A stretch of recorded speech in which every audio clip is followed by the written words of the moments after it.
It was the kind of love story people envied, or so they thought.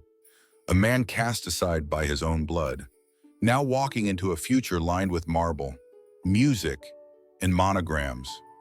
Julian Frost had spent years building something from nothing, from being the boy kicked out for being gay to becoming a digital media strategist with clients across Europe.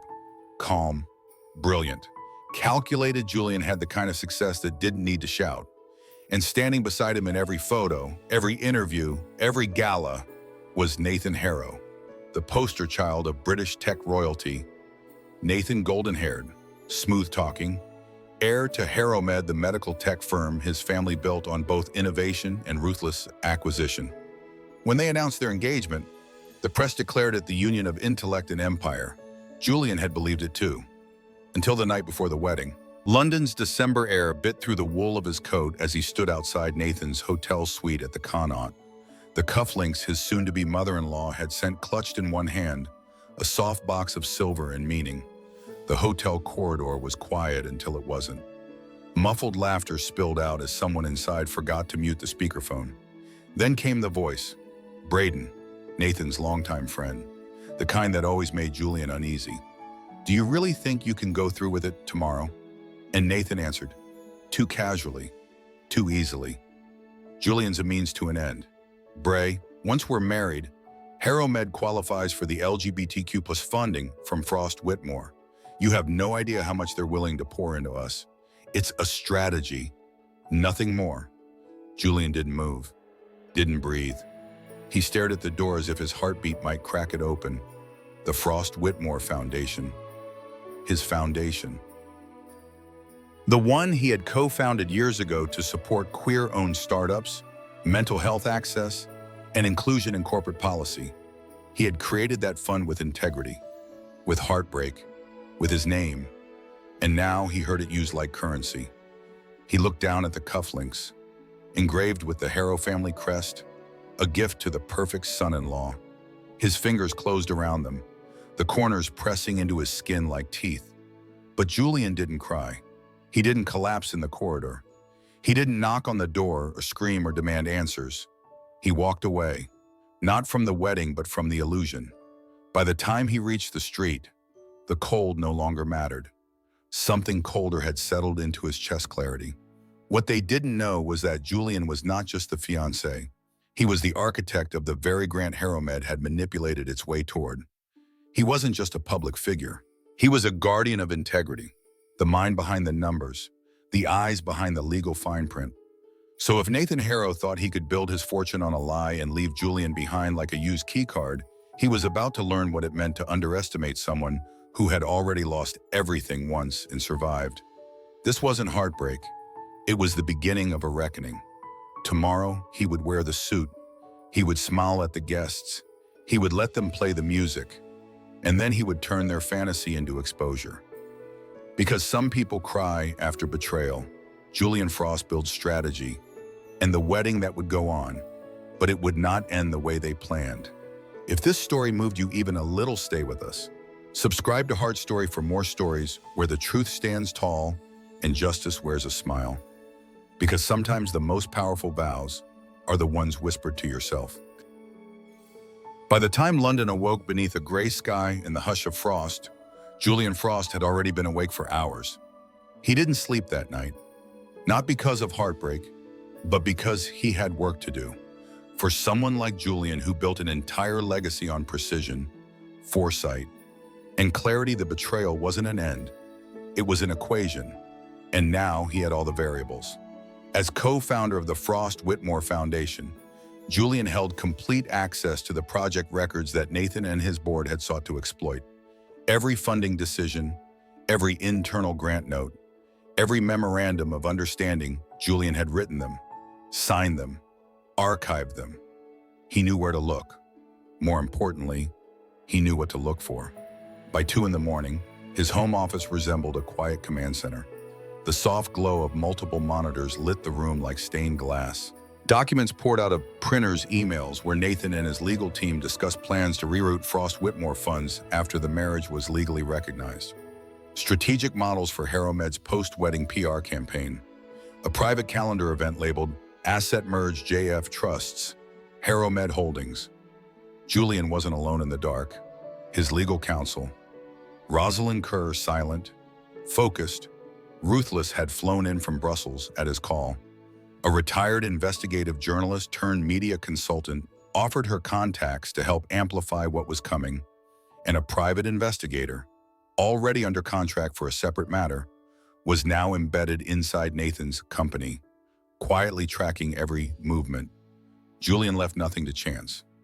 He didn't just plan to stop the wedding, he planned to end the deception in front of the very people who were being lied to. Still, when dawn broke and the hour arrived, Julian moved with calculated poise, not a trace of hesitation. Dressed in a crisp white suit tailored days before, once meant to embody celebration, now worn like armor, he stepped into the limousine. His eyes behind the tinted glass revealed nothing, but his mind was as sharp as ever. The venue was exquisite, a restored Victorian conservatory lined with winter roses and polished wood. Guests had arrived early, unaware of what would unfold. The Harrow family beamed, greeting political allies, investors, and media representatives with an air of triumph. Nathan stood at the altar in navy velvet, smiling the smile of a man who believed he had won. Julian entered alone. As the orchestra played Your Song, a piece they had chosen together in what now felt like another life, he walked the aisle not as a groom, but as a witness. Beneath the lapel of his suit, hidden in a pocket stitched by hand, was a wireless microphone. In the other pocket, a slim folder containing the evidence. The feed was already live, over 5,000 viewers on the Frost Whitmore Foundation's official stream. Initially expecting a wedding, now met with silence in an empty altar. He stopped halfway, not because he changed his mind, but because he had reached the moment he had designed for clarity. No one noticed the subtle shift in his expression, but they would soon understand its meaning. There are those who walk into the fire to save others. Julian wasn't walking into fire. He had set the match, but he wasn't burning it all down, only the lie. In that moment, Julian Frost wasn't simply the man who had been used. He was the man who would make sure it never happened again. Not to him, not to anyone like him.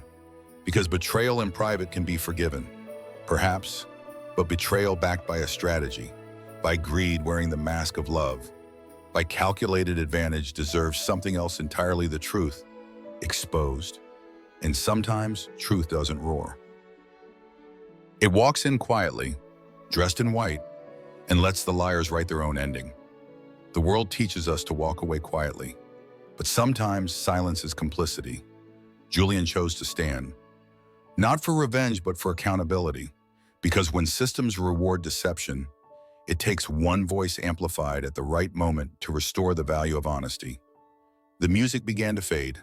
The guests, seated in anticipation, craned their necks for a better view. The winter sun filtered gently through the high glass ceiling of the conservatory, casting golden light across polished pews and orchids. It was meant to be a morning of celebration. What followed instead would become national news by nightfall.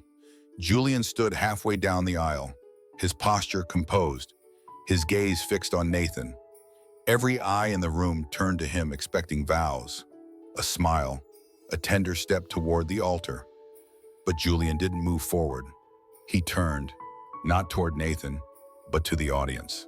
"I won't be making vows today," Julian said, his voice carried by the hidden mic to every speaker in the room and, unbeknownst to most present, to thousands watching the live stream, "I won't wear a ring built on a transaction.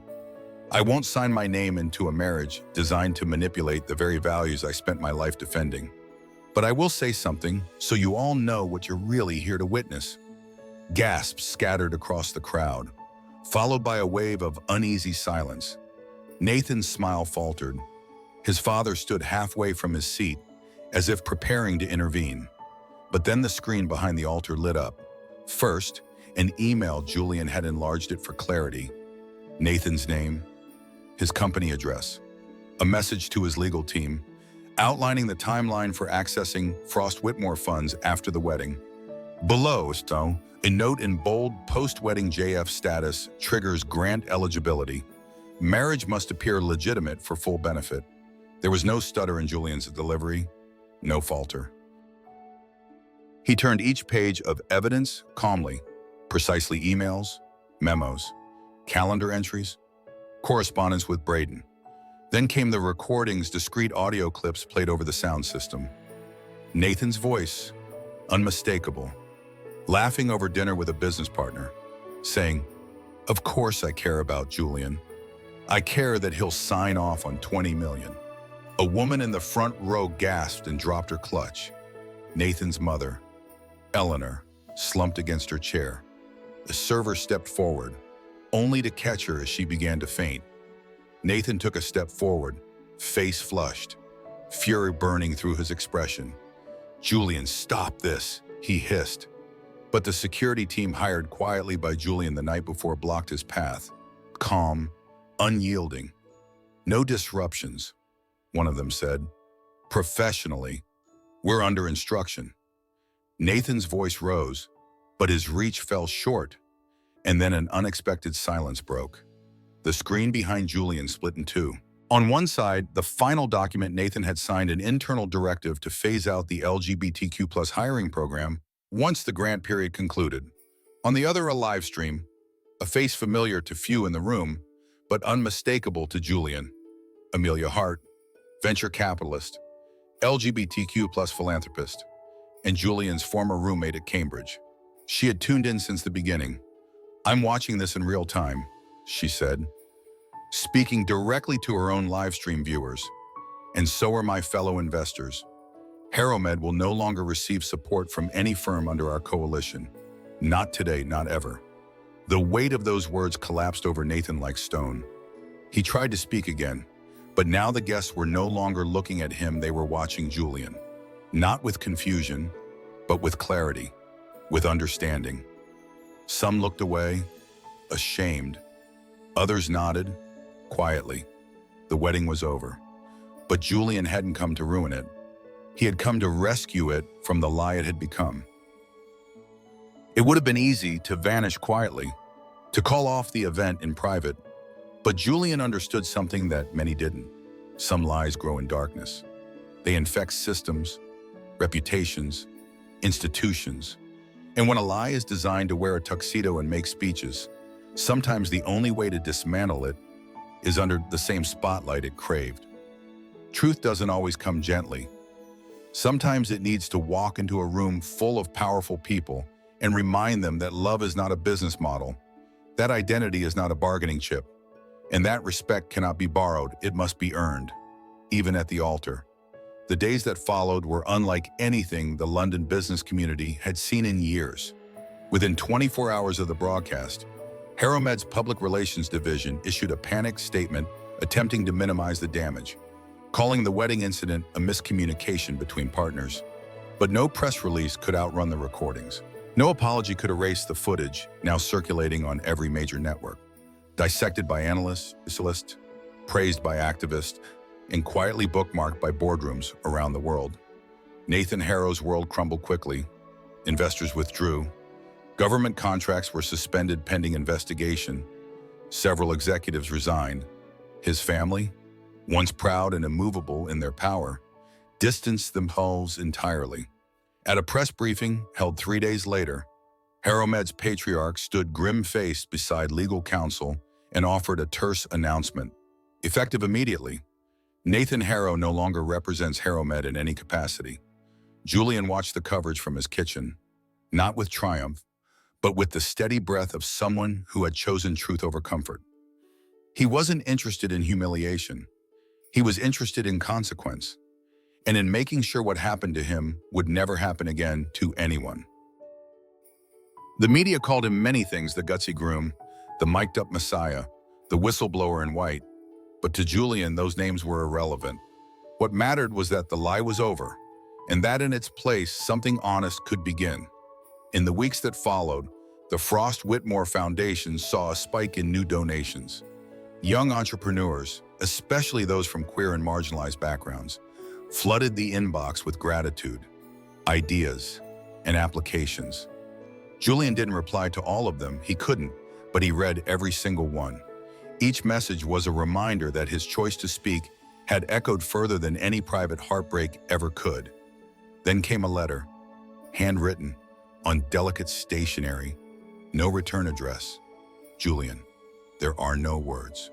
What Nathan did was unforgivable. But what you did, it forced our family to stop pretending. For the first time in years, the silence broke. Thank you. If there's a place for someone like me, someone ashamed of how things were, then I'd like to help. Claire, it was signed with no last name, but Julian knew. Claire Harrow, Nathan's younger sister, the only one who had met Julian's eyes during the ceremony, the only one who hadn't looked away. Julian reached out, quietly, without expectation. Claire joined Frost Whitmore 3 weeks later as a junior program officer. She didn't ask for headlines or titles. She asked for work, and she did it well. Months passed. Julian traveled lectures, panels, interviews. His voice carried through lecture halls at Cambridge, policy forums in Brussels, and community centers in Dublin. But one event was different. Oxford University, a symposium titled Integrity and Business Ethics Beyond the Boardroom. He wasn't scheduled to speak, only to attend, but during a break, while standing by a tray of untouched croissants and lukewarm coffee, someone approached from behind. Is it strange, the man said, to finally walk through a door you used to only imagine? Julian turned. Leo Ramirez, law scholar, former debate partner, the only person in university who'd sat beside Julian when others moved away. His hair was grayer now, his posture taller, but the eyes were the same steady, kind, unimpressed by power but always alert to courage. They didn't embrace, they didn't need to. Instead, Leo asked if tomorrow was a blank page. What would you write at the top? Julian thought for a moment. Then he smiled. There was something about surviving betrayal that didn't just restore a person, it redefined them. Julian no longer saw his life as a series of recoveries. He saw it as a series of truths, each one clearing space for something real. Because survival isn't the end of the story. It's the beginning of what you do next with sharper eyes, steadier hands, and a voice no longer afraid of silence. Sometimes, dignity isn't about what you say at the altar. It's about what you say when everyone else expected you to be quiet. A full year had passed since the morning Julian Frost stood in front of 1,000 guests in a streaming world and tore down a lie, not with rage, but with truth. Since then, much had changed quietly, intentionally, and not for attention.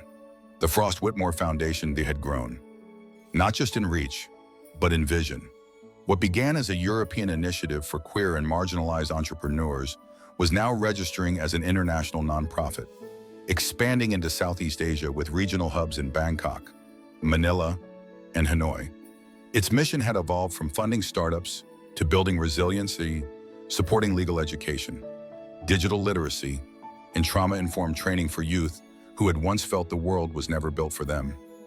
At the heart of its expansion was Julian, still reserved, still meticulous, but he no longer moved alone.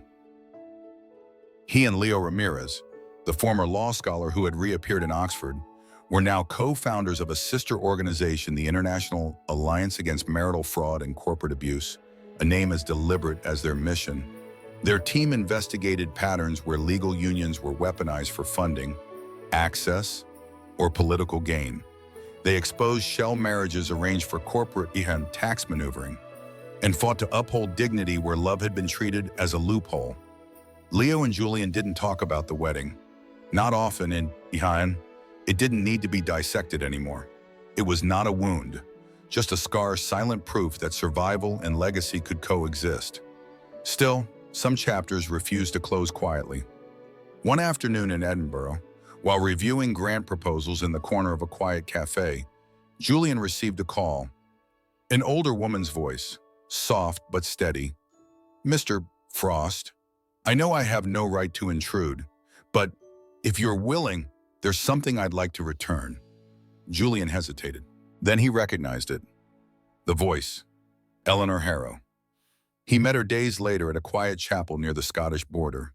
She looked older than he remembered, not simply from age, but from a year's worth of reckoning. She didn't offer excuses, only an object, a small box.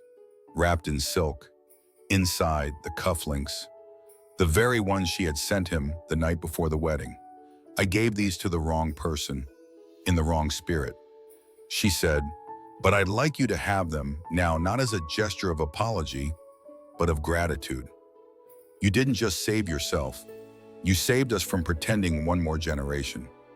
Julian nodded. Nothing more needed to be said. Months later, on the edge of the highlands, in a restored glass greenhouse hidden deep within a forest, Julian and Leo were married. There were no rows of guests, no orchestrated flower arches, no sponsorships, no charities, no spotlights. Just a soft rustling of trees, 2 vows whispered beneath a canopy of glass, and 6 guests chosen family-bearing witness not to performance, but to peace. Julian wore a navy suit, Leo a charcoal one, on Julian's sleeves. The silver cufflinks shone softly, no longer symbols of a false legacy, but of a truth reclaimed. They danced under string lights hung by their friends, shared dinner on one long table filled with laughter, and ended the night wrapped in wool blankets under the stars, sipping wine, not speaking, just being. The papers didn't know, the networks didn't cover it, but for the first time in Julian's life, the love he received wasn't wrapped in conditions. It was quiet, honest, and real. Because not every fairy tale ends in gold. Some end in silver, found again after the storm. And some happy endings don't come after love is found, but after dignity is defended. Sometimes, you're not meant to be the groom in someone else's fantasy. You're meant to be the author of your own. Would you have walked down that aisle like Julian? Or turned away quietly? Tell us what you would have done in the comments. And if stories like this speak to your heart, subscribe to Heart Story. Because here at Fiancé'S, we don't just tell stories, we rewrite them with truth, with justice, and with love.